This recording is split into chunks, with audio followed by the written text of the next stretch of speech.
Alô, rapaziada, tá chegando, tá chegando. Aonde? Rapaz, chegando aqui na cozinha. Mas pra que a cozinha, rapaz? O lugar mais bem da hora, rapaz. Que tem da hora, rapaz. Aqui tem tudo. Tem jacaré frito.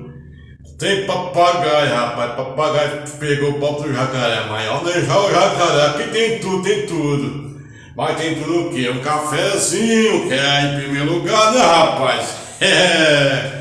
E então, rapaz, pra pagar o bicho é malandro, pegou o jumento do vovô, saiu piriri, piriri, piriri, e eu fui comprar uns pão. Rapaz, esse homem demorou 3 meses pra poder chegar. Na hora que ele chegou, eu perguntei, papagaio, cadê o jumento? Tem que vender o jumento.